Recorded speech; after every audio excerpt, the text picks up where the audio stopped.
त्रिशा और अनिकेत एक दूसरे से बेहद प्यार करते थे।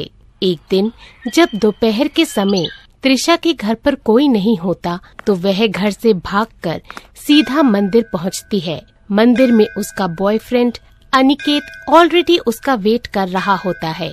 अनिकेत ने शादी की सारी तैयारियां कर रखी होती हैं। वह अपने हाथों में वरमाला लिए त्रिशा का इंतजार कर रहा होता है। पंडित मंत्र पढ़ना शुरू करता है और वह दोनों अग्नि को साक्षी मानकर फेरे लेना शुरू कर देते हैं। फेरे पूरे होने के बाद त्रिशा अनिकेत से कहती है, ओह गॉड, क्या क्या सपने सजाए थे मैंने अपनी शादी को लेकर, लेकिन देखो आखिर में भागकर ही शादी करनी पड़ी। हमने तो अपने अपने परिवार वालों को मनाने की बहुत कोशिश की थी, लेकिन जब वो लोग मानने को तैयार नहीं तो हम भी क्या करते। भागकर शादी तो कर ली, लेकिन अब हम लोग रहेंगे कहाँ? डोंट वरी त्रिशा, मैंने किराए पर एक घर लिया है, हम दोनों वहीं रहेंगे।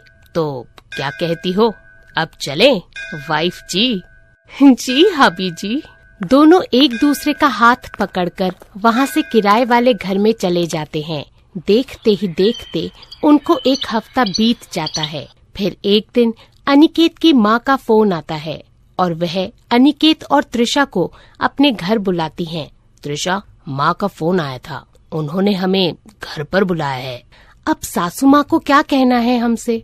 कहीं वो तुम्हें मुझसे अलग तो नहीं कर देंगी ना? एक बात साफ साफ कह देती हूँ, तुम उनकी बातों में आकर मुझे छोड़ मत देना, वरना मैं तुम्हारा जीना हराम कर दूंगी। अरे अरे, धमकी क्यों दे रही हो? तुम्हें छोड़ना ही होता तो शादी क्यों करता? चलो अब घर, माँ वेट कर रही होगी।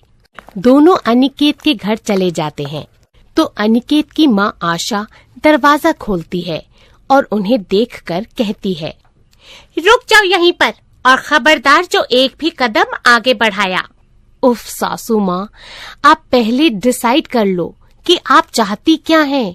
पहले तो आप खुद ही फोन करके बुलाती और ऊपर से अब अंदर आने के लिए मना कर रही हैं। तू चुप रहे। और तू अनिकेत नालायक, तू हमेशा वही काम क्यों करता है जिसके लिए मैं मना करती हूँ? शादी के लिए नहीं मानी तो भागकर शादी कर ली तूने। माँ के बारे में एक बार भी नहीं सोचा तूने? अपनी माँ का एक बार भी ख्याल नहीं आया तुझे? त्रिशा धीरे से अनिकेत के कान में फुसफुसाते हुए कहती है, अनिकेत, तुम अब कहीं सासू माँ की बातों में आकर पिघल मत जाना और मुझे छोड़ मत देना। मैं जानती हूँ वो तुम्हें इमोशनली ब्लैकमेल करने की कोशिश कर रही है। अरे समझो मेरी बात को। अरे धीरे बोलो यार, कहीं माँ ना सुन ले और अब तुम चुप करके खड़ी रहो। देखो माँ, मैं जानता हूँ कि मैंने ऐसा करके आपको बहुत दुख पहुँचाया है, इसलिए आप जो भी कहना चाहती हैं कह लीजिए। अरे मुझे तो सिर्फ इतना ही कहना था कि अपने इकलौते बेटे के बिना नहीं रह सकती मैं, इसलिए अब तू बहू को लेकर लौटा घर मेरे बेटे, अब लौटा अपने घर। अरे वाह सासू माँ, एक तरफ तो आप हमें घर की दहलीज के अंदर तक नहीं आने दे रहे और अब आप घर लौटने की बात कर रहे हैं। आशा बिना कुछ कहे घर के अंदर जाती है, थाली हाथ में लेकर आती है और फिर दोनों की आरती उतारकर उन्हें घर के अंदर प्रवेश करने के लिए कहती है। यह देख अनिकेत और त्रिशा खुशी से फूले नहीं समाते। इसके बाद त्रिशा और अनिकेत अपने घर में ही आकर रहने लगते हैं। ऐसे ही कई दिन बीत जाते हैं। फिर एक दिन आशा की पड़ोसन पुष्पा उनके घर आती है और कहती है, अरे ओ आशा, किधर है? घर पर भी है या नहीं? हाँ हाँ आ रही हूँ, रसोई में हूँ, तू बैठ, मैं अभी आती हूँ। सुन बहू, तू रसोई से बाहर मत आना, अभी तक पड़ोसियों को कानों कान खबर नहीं है कि अनिकेत ने भागकर शादी कर ली है। ओके सासू माँ। आशा किचन से निकलकर हॉल में आ जाती है।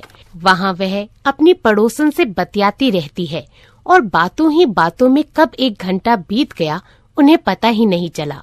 त्रिशा बेचारी तब तक किचन में ही खड़ी रहती है। पुष्पा के जाने के बाद रात को जब सभी खाने की टेबल पर बैठते हैं तो तभी आशा अनिकेत से कहती है, 3 दिन बाद से अपने घर में रिश्तेदार आना शुरू हो जाएंगे। आज से 10 दिन बाद का मुहूर्त निकाला है तुम्हारी शादी का। क्या शादी? लेकिन वो तो हो चुकी है ना माँ। अरे भागकर की हुई शादी कोई शादी नहीं होती। पड़ोसियों और रिश्तेदारों को किस मुंह से बताऊंगी कि तुम लोगों ने भागकर शादी की है। इसलिए सारे रीति रिवाजों और धूम धड़ाके के साथ सभी रिश्तेदारों के सामने तुम दोनों की शादी होगी। और वैसे भी बहू तो तू अपनी मर्जी की ले आया, लेकिन तेरी शादी को लेकर मेरे भी कुछ अरमान हैं। कम से कम उन्हें तो पूरा करने दे। अरे माँ, क्यों फालतू का खर्चा करने पे तुली हो? अरे तो पैसे बचाकर क्या मैं अपने साथ ऊपर ले जाऊंगी? सासू माँ बिल्कुल सही कह रही है।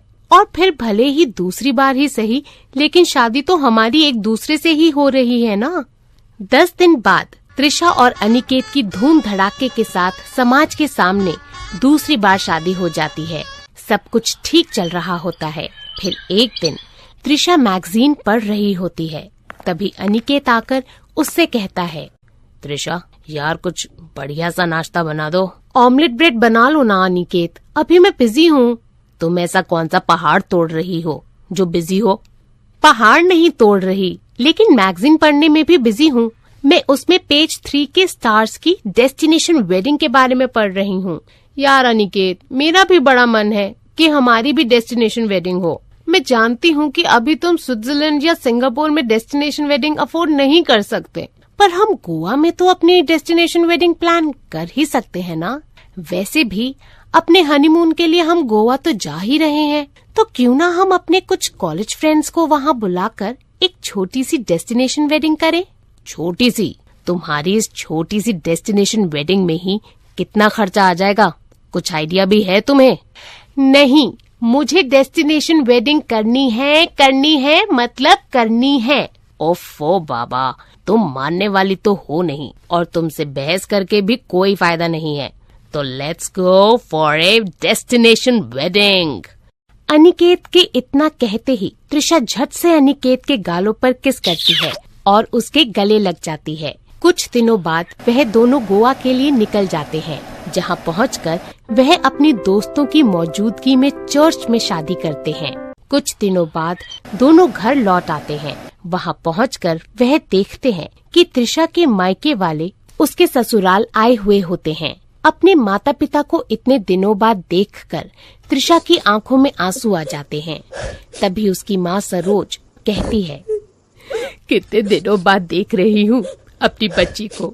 कैसी है तू लाडो? मैं बिल्कुल ठीक हूँ माँ, तुम कैसी हो? मुझे तो लगा था आप और पापा मुझे कभी माफ नहीं करोगे। तभी त्रिशा के पापा रणजीत कहते हैं, बच्चों के आगे तो हर माँ बाप को झुकना ही पड़ता है बेटा, बस हमें आने में थोड़ी देर हो गई। कोई बात नहीं समधी जी, जब जागो तब सवेरा। कम से कम आपने अपनी बेटी को माफ कर दिया, वही काफी है। देखो तो आज मेरी बहू भी कितनी खुश है आप लोगों से मिलकर। बिल्कुल सही कहा बहन जी।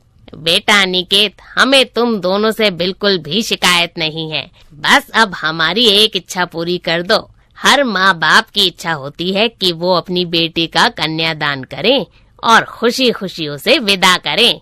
तो तुम दोनों हमें ये सपना पूरा करने का सौभाग्य दो। हम अपनी बेटी त्रिशा की भी धूमधाम से शादी करना चाहते हैं। ओ गॉड, अब एक और बार शादी? पता नहीं मेरी किस्मत में कितनी बार शादी होना लिखा है, और वो भी हर बार एक ही आदमी से। क्या कहा तुमने? कुछ नहीं। त्रिशा तो अपनी एक और बार शादी के लिए खुशी खुशी मान जाती है, लेकिन अनिकेत ये बात सुनकर हैरान हो जाता है। पर अपने सास ससुर जी को मना करने की हिम्मत उसमें नहीं थी। बस फिर क्या था, उनकी एक और बार शादी हो जाती है, वो भी पूरे धूम धड़ाके के साथ। ऐसे ही कुछ महीने बीतते हैं और त्रिशा प्रेग्नेंट हो जाती है, और 9 महीने बाद वह एक प्यारी सी गुड़िया को जन्म देती है। वह उसका नाम यशवी रखती है। यशवी जब 10 साल की हो जाती है तो वह अपने पेरेंट्स से कहती है, मम्मा पापा, आपको पता है मेरी फ्रेंड कन्नू है ना, उसके पेरेंट्स ने फिर से शादी की है। मुझे भी आप दोनों की शादी देखनी है। प्लीज मेरे लिए आप दोनों भी फिर से शादी कर लो। यशवी बेटा, वो इसलिए क्योंकि उन दोनों का डाइवोर्स हो चुका था और फिर से साथ रहने के लिए उन्हें शादी करनी पड़ी। तो आप दोनों भी एक और बार शादी कर लो ना, मुझे देखनी है आप दोनों की शादी, और वो भी लाइव। अब याशवी बेटा इतना जिद कर रही है तो कर लो ना तुम दोनों शादी। इसके बाद तृषा और अनिकेत 5वीं बार एक दूसरे को वरमाला पहनाते हैं और उनकी शादी देख याशवी खुश हो जाती है। इसके बाद तृषा की सास हंसते हुए कहती है, अरे वाह, मेरी किस्मत तो देखो, मेरे बेटे की 5 बार शादी हुई लेकिन बहू हर बार एक ही आई। क्या सासू माँ, आप भी ना। इसके बाद 5 बार शादी करके तृषा और अनिकेत का प्यार एक दूसरे के लिए और बढ़ जाता है और वह सभी खुशी खुशी रहने लगते हैं।